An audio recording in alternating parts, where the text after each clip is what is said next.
Hello, snakes. My name is Dante, and today it's Podcast Tuesday. Wait, what? Okay. Oh, it's Podcast Tuesday once again, and just see what.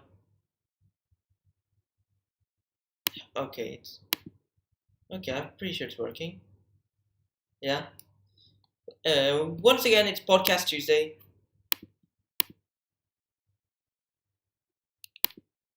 So let's just see the new spoilers for the set of Modern Horizons 2. So, yeah, there's a new set coming out soon. It's a second installation of the Modern Horizons series. We're getting Modern Horizons 2 soon, and it also features some of the best cards from Modern Horizons 1 as well, believe it or not. I don't know why, but hey, there's some cards from Modern Horizons 1 as time shifts. So let's just start off with the combo of the week, which I would like to tell. So Marvin, if you're watching this, then just make sure, then just stay around because this is your combo.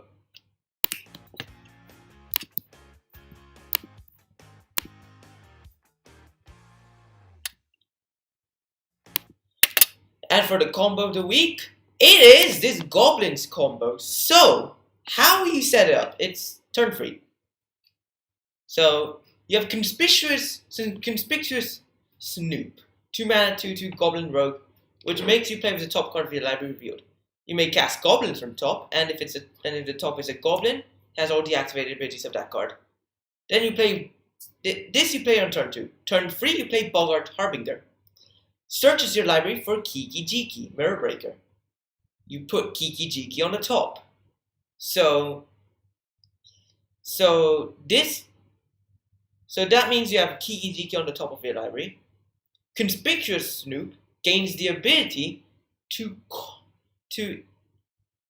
copy non-legendary creatures. So you can infinitely copy itself, but they're all tapped. It has one untapped copy. Use the last copy to untap to copy Bogart Harbinger. Searches for Sling Gang Lieutenant. So now it has the activated ability of Sling Gang Lieutenant. So you can sacrifice goblins to drain the opponent. You do this, and you gain infinite life and deal infinite damage to all of your opponents. And that is the Goblin combo. So, and I was just playing Modern on a normal Friday, FNM Modern. And first round, I went against Marvin. Believe it or not, he was actually playing. He usually plays Control, and he was playing Goblins this time. I did not expect that. Red-black Goblins, and he pulls off this combo on game 1, and he defeated it. He defeated me with the combo. So you know what? Here, that is the combo of the week. It is actually very powerful. So yeah. It's modern level combo. It's not just a commander combo that you just randomly see every podcast. This is an actually powerful combo. So yeah. This is actually very cool. Let's just go into the let's just go into the number 10. And it is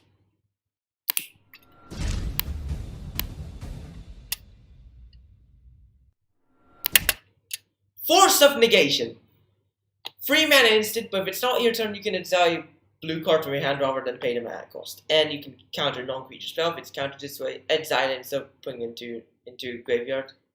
So this is actually back. It even has the MH2 set symbol as a time shift. Like some cards from Modern Horizons 1 and 2 are back or printed as time shifts.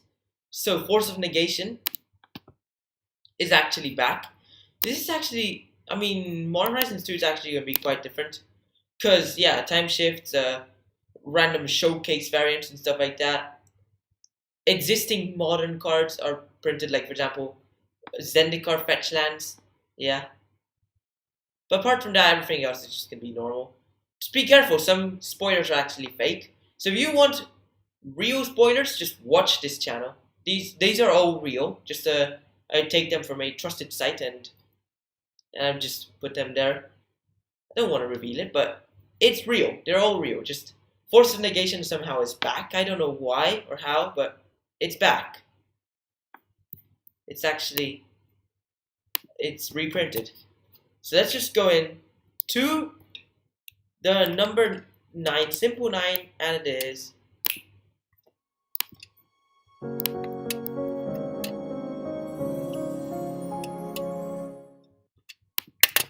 Cabal Coffers. It is a land that you can pay 2 mana and tap it to add black for each of your swamps. Yup, it's actually finally in Modern.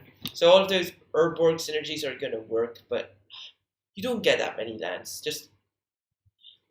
But this is a commander card, very very cool one, and it's finally back as a reprint. So it's gonna be easier to obtain now.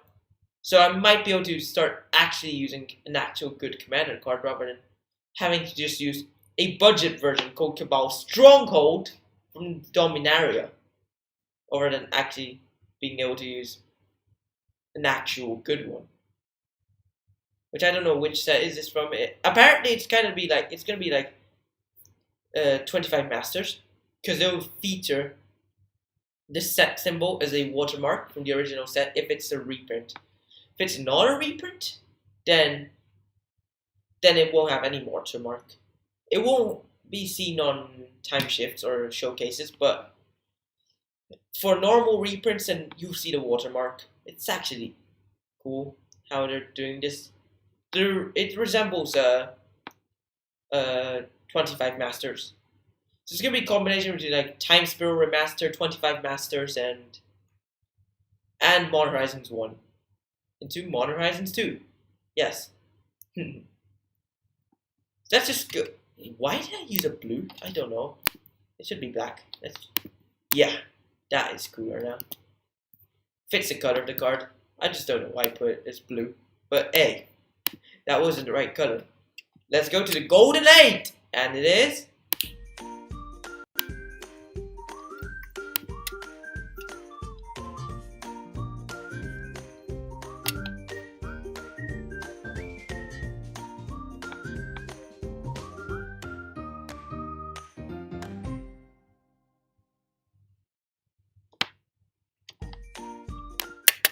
Frasta! Tempest's Roar.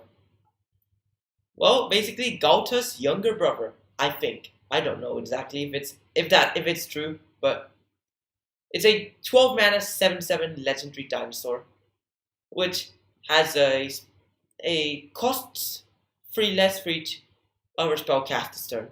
So you can get it to as low as 2 mana very easily. If you cast 4 spells, boom, Frasta for 2. But also works very well against storm decks if you have like late out anticipation. Or I don't know, just cast 4 spells and then you get for 2 mana. And I mean, it's gonna be cool for storm decks and stuff. I mean, it's 7/7 with Trample Haste, Trample over Planeswalkers, and then has hexproof if it enters battlefield this turn. And Trample over Planeswalkers is a new mechanic, never seen before. It's basically when you attack the Planeswalker, the excess combat damage will be dealt to the controller. But you cannot trample over Planeswalkers from one Planeswalker to another Planeswalker. It's not going to be like Toralf. Like Toralf, like when you hit non-combat damage and it seeds the target and something, you then hit again, which then could seed again, hits again more. It's just it's weird. But Frasta, it's not like that. So, yes, but it's still good. It's still a very good card, similar to Gauta, probably better. And yeah, I mean, same mana cost, simply it's 7/7 instead of 12/12, but also has haste and trample over the Planeswalkers. And on the first turn, it has hexproof, so they can't do anything against it. So 7 damage will guarantee go through. Really good against control, but they can counter it. That's the only issue. Let's go to the simple number 7, and we've got this one.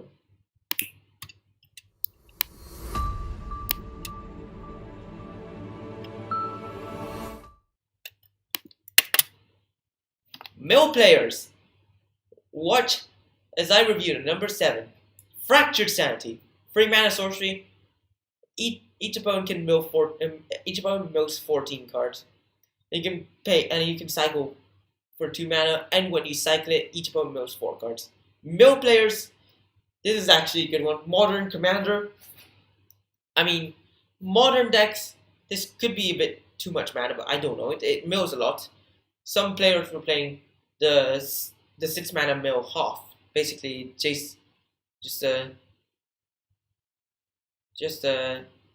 I don't remember the name of it, or the 2 mana mill 8. Or Glimpse the Unthinkable as well, 2 mana mill 10. This is a mill 14, but you can pay 2 mana, draw a card, and then the opponent's mill 4. Also goes well for Scarab God Commanders. You make each of the opponents mill 14. Even better than Start Awake, which is a 4 mana, target opponent mills 13, and you can pay 5 mana to transform it and turn it into 1/1 with Skulk. When it hits someone, you put it back into your hand. So you can do it again, but this is better. Also has a cycle option, just instant speed, draws 2 card, mills less, and it's cheaper. And then there is that 5 mana instant trap. Target player mills 13, but you can cycle it. No, not cycle it. If the opponent has searched the library this turn, you can cast it for 0. So they fetch. You can mill them for 13. Oh darn! Or mill yourself for 13 even. But hey, this is actually so good. Fracture Sanity. Yeah.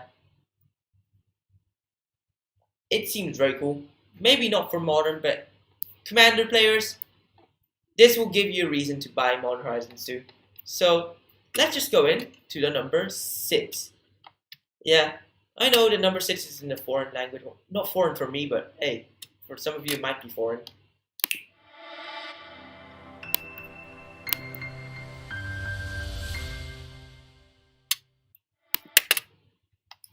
Sword of Home and Pride, I don't know.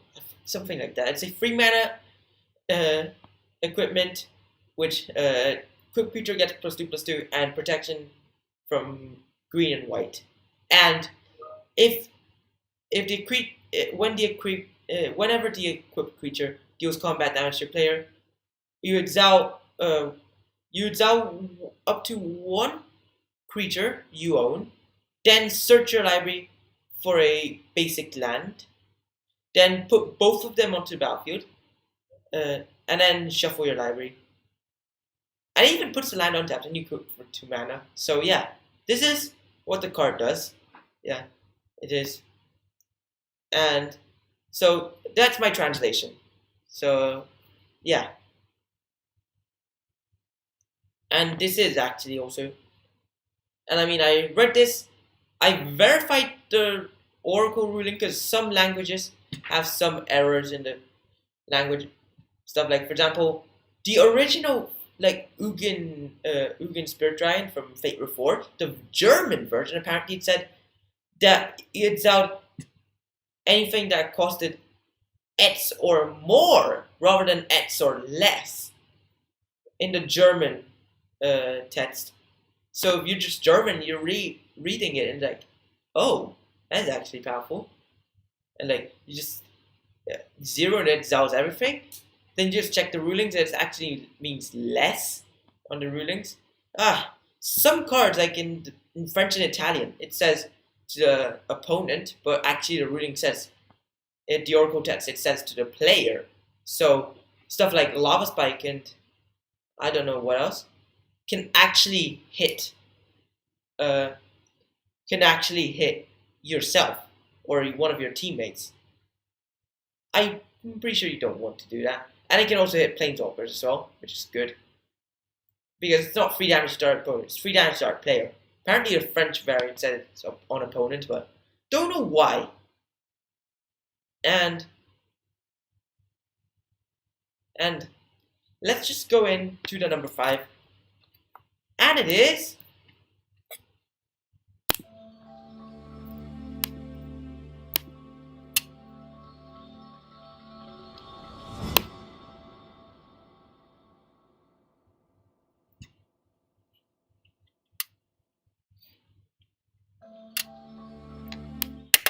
Squirrel Mall. It is a 3-mana 2/2 squirrel with gets +1/+1 for each other squirrel on the battlefield. And it's a reprint from Odyssey. So yeah, this is actually cool. Squirrel Triangle might actually be a thing. I don't know. They keep on continuing this squirrel theme for some reason. I don't know why. When it's not going to be a viable choice. I don't know. What is Wizards even doing at this point? Like, secret lairs, random sets. I don't know. Attempting to team up with Dungeons and Dragons, which is also their thing. Refusing to listen to fan requests. Like, seriously! I've been like, seriously, when are they making Rocket League secret lairs? I don't know, or anything. Like, many fan requests, and then they do the opposite. Like, they made a Walking Dead secret lair, and the people hated it. I don't know why. It was actually very cool. You see special cards there. The Godzilla one was actually cool. My Little Pony was a fun collab. I don't have anything against that. It's just cool. It's funny. It's also charity as well. But hey, also they have Grimlock. What's to say against Transformers? Transformers is really cool. Also, Nerf War. Yeah, that's actually cool. You know, I mean, they're all under Hasbro and stuff like that. Godzilla is owned by Toho. That's the only real collabs they made was a Godzilla one because the owner is Toho, and Walking Dead, in which the owner is AMC, which somehow just the stock just got shorted a lot, similar to GameStop. I don't know. I just don't know anything about AMC. I just know Walking Dead originated as a comic, and it's a television series about zombies, and it's cool. But it's not anime. I just prefer watching anime. But hey, let's just get back onto Modern Horizons and on topic. Yeah, and yeah. So let's just So it is actually very cool. Yeah, it is a 3-mana 2/2 squirrel mob. Just get stronger for each other squirrel. Yeah, and it's not just your own squirrels, all the squirrels. Nice. Let's just go in to the number 4, and it is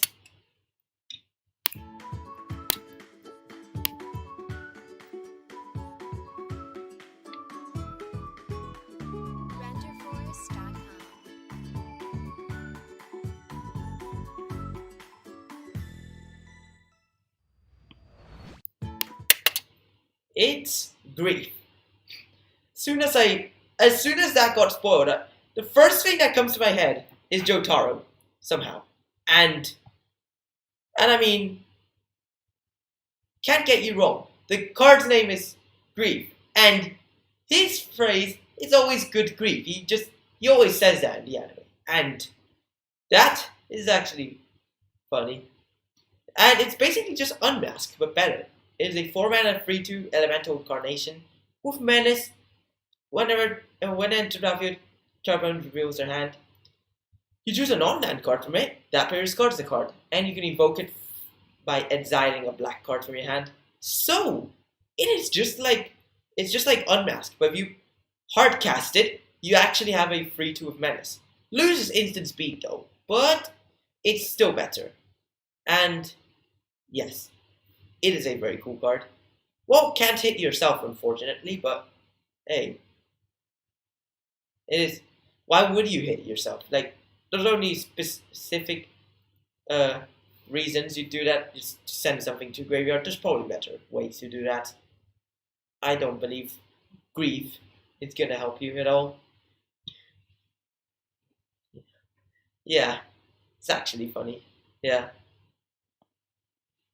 it's number 4. It's Grief, and this is actually a new print. I thought it was a reprint, But just because it's in Elemental Incarnation doesn't mean it's new. I mean, a reprint, sorry. So it's new, believe it or not. Yeah. I thought it fit in with the other Elemental Incarnations from Lorwyn and stuff. Oh wait, Lorwyn's already modern. So, couldn't have been that. But hey, they have fetch lands from Zendikar. Why? What stops them from printing a? What stops them from reprinting cards from Lorwyn? I don't know. Let's just go to the golden free. And it is.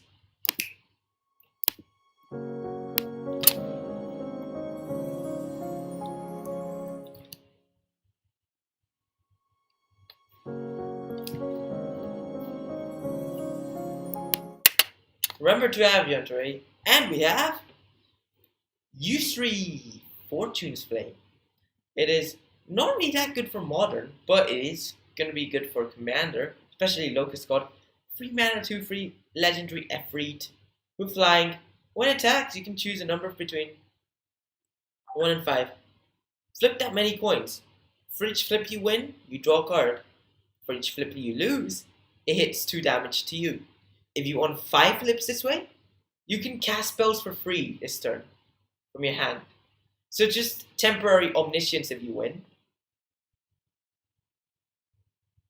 So yeah, I mean, every flip you win, it draws you a card. Every flip you lose, you take 2 damage. In Commander, it's not much, but I mean, you could fail 5 times and you lose 10 life. But I mean, you can draw cards. That's going to be good for Locust God. And if you succeed, you just draw 5 cards and you get omniscience for 1 turn.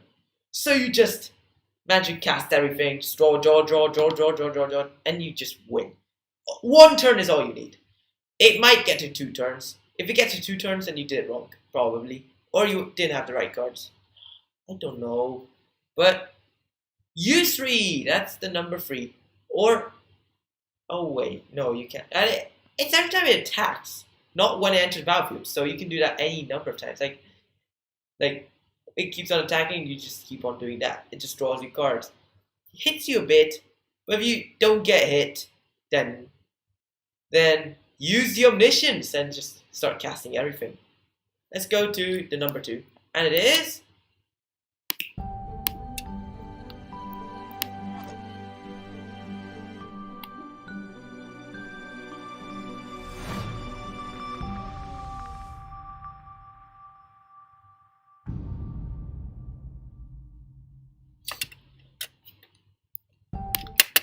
Chatterfang, Squirrel General.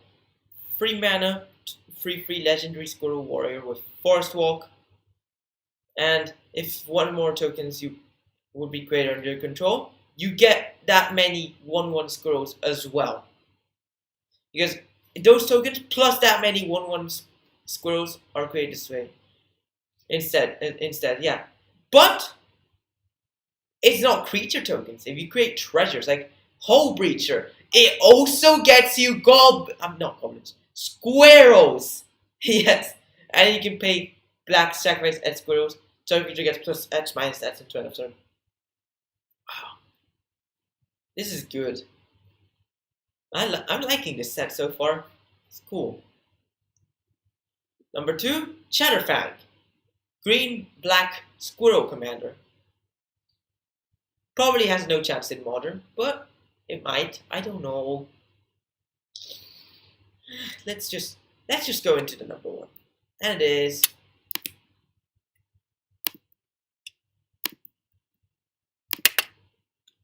Dakon, Shadow Slayer. 3 mana legendary Dakon, and enter battlefield 0 loyalty. Enter battlefield with a number of loyalty counters on it equal to the number of lands you control. +1 surveil 2. -3 ends out our creature. -6 you have to put an artifact from your hand or graveyard onto battlefield. For free, just get Blightsteel Colossus from your hand, and then there you go. Or Darksteel Forge from your graveyard or from hand. I don't know. You can surveil with this, so this is actually very cool. Finally, we got Planeswalker Dakon. Dakon is a Planeswalker in the lore, but in Legends, he was only a legendary creature. But hey, Dakon's the original wielder of the Black Blade. Dakon, Black Blade, then Korlash, then Gideon. Don't know how Gideon got it though. He reforged the Black Blade or something, but I don't know. It's Dakon, then Korlash, then Gideon as the Black Blade users. Why not more? Let's just what? That was fast. Don't know how, but hey, it was fast. So yeah, congratulations. You've reached the end of the podcast. So why don't you like and subscribe and follow if you want to rate, share with friends. Stay tuned to my next videos, streams, and podcasts. Podcasts will be live every Tuesday.